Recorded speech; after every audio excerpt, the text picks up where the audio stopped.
Com uma formação sólida, você ganha chances de ascender socialmente. Esse é apenas um dos pensamentos do meu entrevistado de hoje. A fama, o sucesso e o caráter humanizado fazem dele um dos ícones em defesa da leitura no nosso país. E são histórias assim que inspiram este programa. Está no ar o Educação.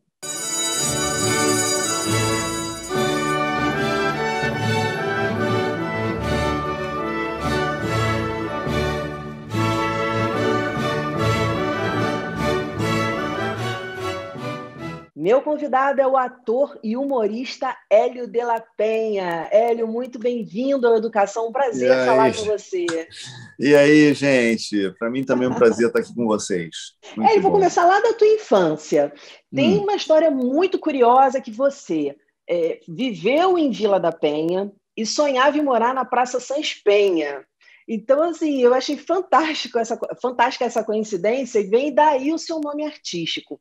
Quais são as memórias mais marcantes ou a memória mais marcante dessa época da sua vida?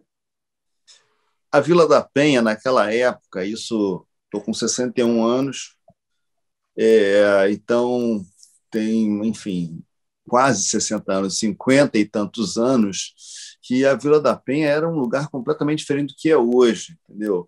Hoje é um bairro urbano, com shopping, BRT, um metrô perto, mas na minha época não era nada disso, era um bairro rural, né?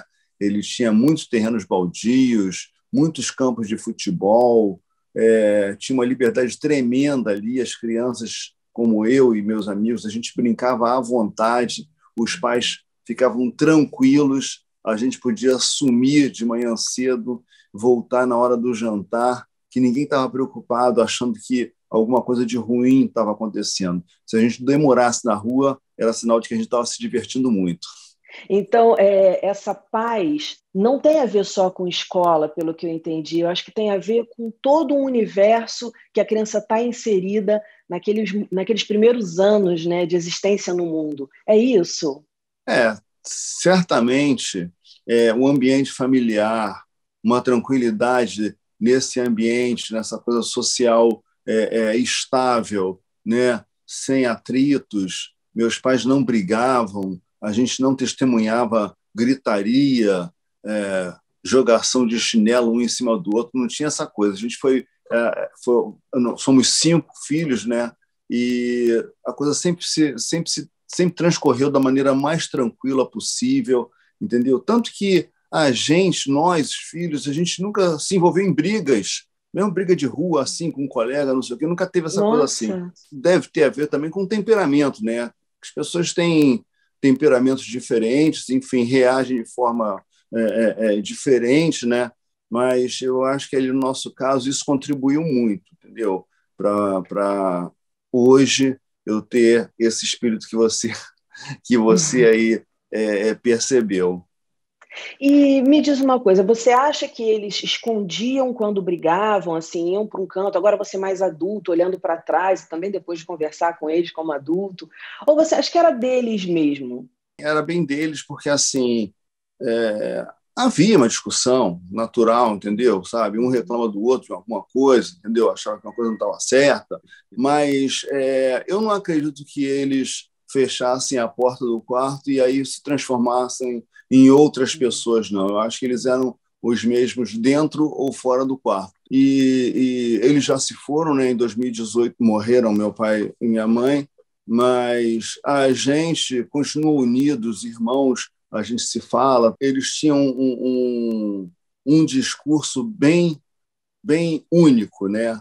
A questão da importância da educação, sabe? O rigor na disciplina, aquilo tudo era uma coisa que eles faziam muita questão, sabe?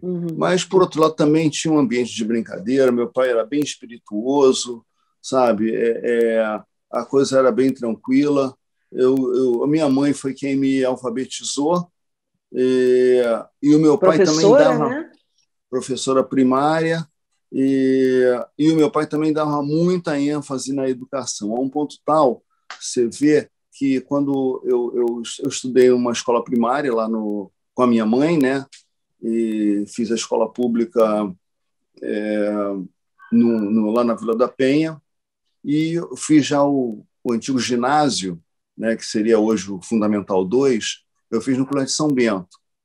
E eu entrei já, o ano letivo já tinha começado, por várias outras questões lá, enfim, ela me tirou de um ginásio estadual que a gente não estava tendo aula nenhuma e me levou para fazer uma prova no São Bento, já fora do prazo e tal.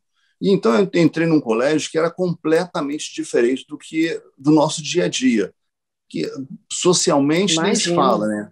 Mas a questão a questão acadêmica também era bem diferente, porque já tinha tinha aula de francês. Então, o primeiro dia que eu cheguei no São Bento e tive uma aula de francês, e não era a primeira aula da turma, porque a minha turma já tinha tido aula de francês no ano anterior, e eu entrei já em meados de março. Então, para mim, as coisas estavam andando ali. A minha impressão foi que todo mundo falava francês. Cheguei em casa desesperado, chorando. Meu Deus, eles falam francês, não sei o que tal. Meu pai, cara, comprou uma gramática, começou a estudar francês para me ajudar. Ai, que coisa linda, uma coisa incrível, realmente, entendeu? Eles sempre tiveram essa coisa de dar todo o suporte, todo o apoio para que a gente tivesse uma educação boa. Aqui eu falo sempre, educação, se você não se envolver, não cola, porque tem que estar todo mundo envolvido. Esse programa é desde 2015, desde que eu comecei a apresentá-lo, eu tenho aprendido muito, e todas as pessoas que eu converso, especialistas, falam dessa importância, dessa troca, de estar realmente envolvido, de escutar, mesmo que o tempo seja pouco, mas que aquele tempo que está dedicado à criança, ao adolescente, seja só ali, do pai, da mãe e da família. Você falou do que seu pai, né, ali com você, estudando francês, e também de uma educação rígida, rigorosa. Você falou assim, rigorosa quando tinha que ser, e mais leve quando tinha que ser. O lado do rigoroso, o que era essa educação rigorosa que você está chamando aqui? Bem, eu tinha bem mais deveres de casa do que os meus colegas de turma, né? Porque eu fazia os deveres que as professoras mandavam e minha mãe ainda tinha uns livros de exercício de matemática, exercício de português, nas férias tinha que fazer redação. Então, a gente tinha um esforço a mais, sabe? E eu acho que tinha a ver também com essa constatação de que o negro na sociedade ele tem que se empenhar mais para obter algum resultado, entendeu? Se você estiver na média, aquilo não vai te satisfazer. Então, eles sempre falavam isso. Olha, média não é para a gente, entendeu? Você quer uma qualidade de vida acima da média, você tem que entregar acima da média. Então, perfeito, não dá para ficar de molezinha e depois querer vida boa. Muitas vezes, né, se falar, você tem que falar que é o melhor da pessoa, o melhor do aluno, e não comparar com outros. E aí, quando você fala na média, acaba criando uma comparação. Como é que foi para você? O que você acha que aconteceu ali que não te trouxe esse peso de ai, eu tenho que ser o melhor, eu tenho que dar tudo de mim? O que você acha que aconteceu? Eu acho que justamente tinha uma formação ali, tinha um apoio que transformava as coisas, transformava a minha tarefa fácil, sabe? Eu não sentia dificuldade, não tinha um problema, sabe? Não tinha problema de aprendizado, não tinha essa dificuldade de absorver o conhecimento, entendeu? Então, por mais que eles cobrassem de mim, eu achava natural. Por outro lado, também não tinha grandes elogios quando tirava nota alta. Falava assim, olha, isso aí você não está fazendo mais do que a sua obrigação, não. Agora, o seguinte, os meus colegas, meus amigos da rua, cara, eles também sofriam, porque eles iam lá me chamar para jogar uma bola, jogar uma peladinha e tal. A minha mãe falava assim, não, o Elinho já vai. Vem aqui, entra aqui. Aí o garoto entrava para me chamar. Ela, agora senta aí e faz um dever. aí tinha que fazer pelo menos um problema, resolver um ditado, alguma coisa assim, para ser liberado. Sério, eu tô toda arrepiada, que delícia! Muito bom. O que você traz de lição dos seus pais? Eu acho que, primeiro, uma tranquilidade, levar as coisas, levar os compromissos a sério e também ter uma responsabilidade grande ali e tal, ao mesmo tempo que ter um contato harmonioso, tranquilo, não só com os familiares, como com os amigos, com as pessoas da rua, ser educado, enfim, cumprimentar as pessoas, ser respeitoso com as pessoas mais velhas, enfim, eu acho que isso tudo assim foi passado para mim de uma maneira muito tranquila, não era uma coisa, uma imposição e bronca, porque, sabe, o tempo todo era conversado, era colocado isso de forma que a gente se sentisse à vontade e cumprisse o nosso papel. Eu acho que isso são informações assim bacanas. Inclusive, hoje, por coincidência, no dia que a gente está aqui gravando nossa entrevista, seria o aniversário do meu pai, ele estaria fazendo hoje 89 anos. Uau, que coincidência, né? A gente falando em educação. E aí, por falar em educação, eu fui conhecer a biblioteca que você apoia lá no Caju. Bora Legal. conferir? Legal, vamos ver. Vamos conferir, então. Vamos lá. Vamos lá. A gente veio conhecer a Biblioteca Hélio de la Penha, que fica aqui no Caju, região portuária do Rio de Janeiro. A responsável pela biblioteca é a Silvia Maria dos Santos. Silvia, que tipo de público vocês recebem aqui? Então, nós atendemos todos os tipos de público, de todas as idades, moradoras aqui do local, até porque nós temos um acervo para isso. Mas a nossa demanda maior fica com as crianças. Vocês também seguem um projeto pedagógico? Sim, o nosso projeto não tem só eu como voluntário, existem outros voluntários. E todas nossas atividades são pensadas através de um plano pedagógico. A gente não faz atividades assim soltas, nossas atividades têm objetivos, enfim, tanto as questões dos vídeos, da leitura, o que a gente vai passar aqui pelas crianças. Perfeito, e o ambiente é impecável, gente, em cada mesa álcool em gel, tem vídeo aqui, um monte de livros, esse grafite lindo aqui atrás. Durante a pandemia, como é que vocês estão trabalhando? A gente está seguindo as medidas que saem, né? E seguindo também as preocupações que existem, do álcool em gel, o uso da máscara, enfim, tudo para as crianças seguirem certinho, até porque a gente quer estar na atividade, mas a gente entende que é um momento delicado. Sim. E esse é mais um projeto que tem o apoio dessa menina de 13 anos, a Lua. Onde estará a Lua? Estou aqui. E com a mensagem que você deixa para o pessoal que está em casa? Gente, não se esqueçam de ler. A literatura te leva a lugares inimagináveis. Literatura é uma coisa que vai mudar a vida de vocês. E de muita gente. E aí pro mundo da Lua. E aí, como é que é o mundo da Lua? Olha isso, gente. Gente, e do mundo da Lua, a gente volta para o estúdio. Hélio, que projeto incrível, eu fiquei apaixonada por essa biblioteca, parabéns por estar junto ali, apoiando, é tão importante isso. É muito legal, eu fiquei muito honrado quando me convidaram para batizar essa biblioteca e logo avisei que, olha, se vai estar o meu nome aí, eu vou estar atento para a qualidade da entrega dessa biblioteca, entendeu? Que as pessoas fiquem satisfeitas, que a biblioteca tenha um acervo bacana e que tenha bastante atividades legais. Então, eu não quero ser apenas uma plaquinha na parede aí, não, sabe? E aí eu tive...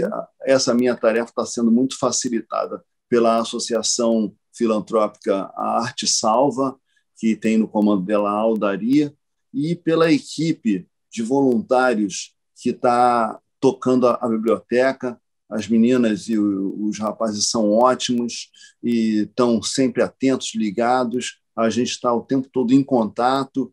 Vários amigos meus quiseram doar livros, não só os amigos, como também conhecidos. Como eu fiz uma campanha, lancei no Instagram e tudo mais, muita gente enviou livros e tal, livros de qualidade, e a gente está montando um acervo. Agora a gente está organizando aquilo, né? Estamos catalogando o nosso acervo e preparando, na verdade, a biblioteca. Ela já está em atividade, você viu aí, tem crianças que vão lá e tal, mas a gente ainda não conseguiu fazer outras atividades ali. Aquelas atividades que você viu, elas já vinham da iniciativa, eram iniciativas que a associação já tomava e tudo. Aquele espaço foi bem propício. Essas meninas, Agnes, Silvia, a própria Lu Oliveira, que você esteve com ela lá, Samuel, Rodrigo, enfim, todo mundo super empenhado nisso. Mas a minha ideia é que a coisa vá adiante, que quando acabar esse período de isolamento, de pandemia e tudo, que a gente consiga fazer eventos ao vivo, presenciais. Eu quero levar escritores, tenho vários amigos escritores, para conversar com as crianças, com os adolescentes, atrair a garotada da região ali, os mais velhos, enfim, o pessoal. Estou muito ligado à coisa dos adolescentes, que geralmente ficam meio à toa e enfim, podem partir vulneráveis, para um caminho errado, né? Então, eu acho que a biblioteca pode ser essa alternativa daqueles que, obviamente, quiserem essa alternativa, né? Então, estou muito assim, ansioso, animado para que as coisas voltem ao normal e a gente consiga realizar um trabalho bacana na biblioteca. Vamos voltar lá para o tempo da escola. Você falou nessa mudança, na dificuldade de adaptação. Eu imagino, já tinham começado as aulas, um colégio completamente diferente do que você estava acostumado.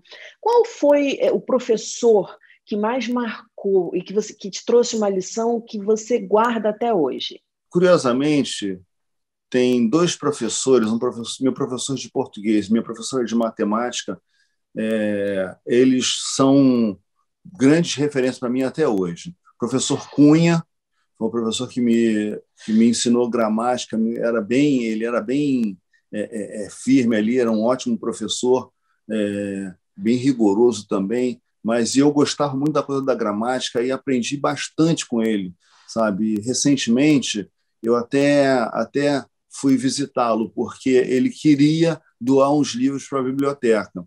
E aí, geralmente, os livros a doação dos livros, elas chegam para a minha biblioteca e para outras bibliotecas comunitárias através da instituição chamada Favelivro, que tem o Demésio e a Verônica Marcílio no comando.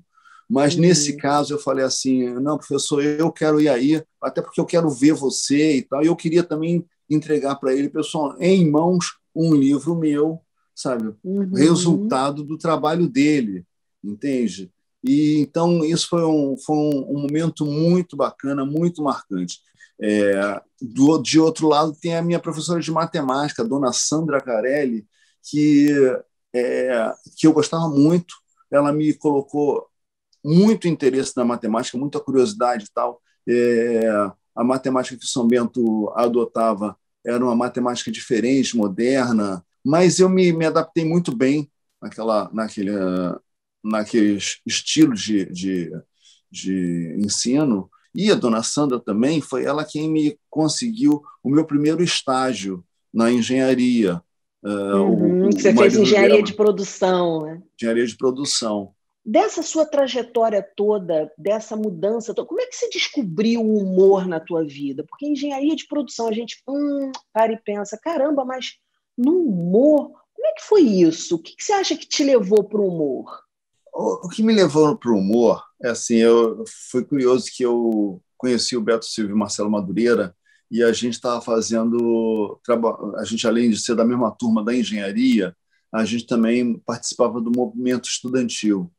E todo aquele ativismo era muito sisudo, as pessoas dos partidos e tal, eles eram muito sérios, e enfim. E a gente resolveu fazer um jornalzinho para zoar justamente com o movimento do qual a gente fazia parte. Aí eu, sabe, essa coisa esse tipo de implicância, eu já exercitava lá com os meus irmãos, mas nunca tinha escrito um texto com a intenção de fazer as pessoas rirem do que eu escrevi. E aí eu fui tomando gosto por aquilo, fui sacando de que maneira que eu poderia fazer aquilo mais com mais constância e tal, exercitando mais aquilo. E o fato da gente ter um trabalho coletivo, era o grupo do Caceta, que começou com nós três, e depois a gente ainda chamou o Bussunda, chamou o Cláudio Manuel, fez a Caceta Popular, um jornalzinho, um tabloide que depois virou uma revista e tudo. Esse trabalho coletivo fazia também que eu dividisse a minha angústia da criação com os meus amigos, né? Então a coisa foi crescendo. E aí você falou do Bussunda, e eu queria uma criatura amada por todo mundo, e eu queria que você me dissesse, Hélio, qual foi a lição, uma frase dele, algo que tenha te marcado muito e que você hoje pense ao tomar uma decisão, ao passar por alguma coisa na vida, enfim, uma lição que o Bussunda tenha te ensinado? Olha, o Bussunda tinha uma coisa que era uma serenidade que era invejável. A gente estava, às vezes, quebrando o pau sem saber, questão da audiência, e, enfim, todo aqui um problema enorme, e você olhava para o Bussunda e ele falava, calma que as coisas vão se resolver, entendeu? Mas isso não significava, calma, vamos esperar que a solução vai chegar, entendeu? Não, a gente tem que ir atrás da solução, mas a gente não precisa se desesperar, entendeu? Sabe? Se a gente hoje não fez uma boa piada, vamos voltar amanhã a piada chega, entendeu? Sabe? Então, esse tipo de certeza de que você, se dedicando, o resultado vem, era uma coisa muito que o Bussunda acabava passando para a gente, sabe? Era um cara bem... Essa tranquilidade, uma espécie de um zen budismo que o Bussunda praticava ali, que até dentro do próprio grupo era muito importante. Nós éramos 7 homens, enfim, havia discussões bem acaloradas ali e tal, e o Bussunda era meio um fiel da balança, porque você sabia que a opinião dele em relação a um determinado ponto não estava sendo influenciada porque quem falou aquilo foi A ou foi B. Não, era a partir daquela ideia. Se a ideia era boa, vamos investir. Se a ideia não é boa, ele é sincero, vai dizer, olha, não está legal, entendeu? As pessoas têm uma fantasia de que o humor é criado num ambiente descontraído e não sei o quê. Eu acho que contribui até, mas eu acho que contribui mais você ter uma vida descontraída e trazer isso na hora que você vai trabalhar. Agora, na hora que você vai trabalhar, aquilo tem que ser levado a sério. Então, a piada, a vírgula, a frase, ela era discutida à exaustão, entendeu? Outro dia eu estava conversando, estávamos numa entrevista, o grupo numa entrevista juntos, e a gente estava lembrando como é que a gente brigava por determinada palavra e tal, e nós éramos 7, nunca nenhum texto foi decidido por votação. Então, por maioria. Não, o grupo tinha que estar convencido de que aquela ideia era boa para ir ao ar. E, para isso, conversava, discutia, brigava, quebrava o pau, não sei o que e tal, mas depois saía para o almoço, todo mundo junto, sem problema nenhum, entendeu? Não guardávamos rancor um do outro, porque, sabe, a sua ideia porque o produto foi rejeitada. Era bom. Porque o produto era bom e todo mundo chegava a essa conclusão. E, para finalizar, porque o programa passa voando, esse papo é tão gostoso sempre, e eu queria te fazer uma pergunta difícil. Como é que fica o humor nesse momento que a gente está vivendo, Hélio? Esse momento que a gente está vivendo, você tem que tomar cuidado para não ferir uma suscetibilidade. Enfim, as pessoas estão muito frágeis, e você fazer uma piada sobre alguém que já está sofrendo, isso é uma coisa que a gente procura evitar. Eu, pelo menos, procuro evitar. Enfim, tem o humor que eu falo, o humor não tem limite. Quem tem limite são os humoristas. Então, tem gente que justamente gosta desse tipo de provocação. Eu prefiro que prefiro rir com as pessoas do que rir das pessoas. Então, nesse momento, a gente tem que fazer um trabalho que dê um alívio para as pessoas, entendeu? Que, sabe, o noticiário está pesado. Você abre o jornal, é só notícia ruim. Você liga a televisão, são mortes em cima de mortes, enfim, falta de vacina, enfim, todo um certo desgoverno na história toda. Então, você tem que ser esse alívio, tem que ser essa válvula de escape, sabe? A gente fez várias campanhas, assim, as pessoas sofrendo problema de câncer, sabe? A gente está até, inclusive, hoje com uma campanha sobre câncer no pênis, enfim, porque eu acho que o humor é uma ótima maneira de você tratar de assuntos delicados. Pois é, e como deve ser difícil isso, eu fico imaginando, Hélio, assim, para conseguir estar nessa linha que é tão tênue, né, entre você falar uma coisa que vai machucar o outro e rir com o outro num momento difícil. Por isso que eu precisava te fazer essa pergunta agora no final. Hélio, muitíssimo obrigada pela entrevista, foi um prazer falar com você. E, enfim, sucesso, parabéns por esse trabalho lindo que você vem realizando lá no Caju e que eu tenho certeza que vai se multiplicar. Um prazer ter você aqui no Educação, aprendi muito ouvindo você. Muito legal, muito obrigado. Também foi um prazer falar com você, Dani. E eu queria pedir para vocês que estão nos assistindo para seguir o perfil da biblioteca no Instagram, @bibliotecalapena, tá? Porque você vai saber do que a gente está fazendo lá. Também a gente dá dicas de livros, enfim, conversa com autores e tal. Já está no ar uma entrevista que eu fiz com a Luana Genot sobre o livro dela, Sim, a Igualdade Racial. E, enfim, tem muito conteúdo bacana lá e vai ter muito mais. Então, vai ser um prazer enorme ter vocês ali com a gente.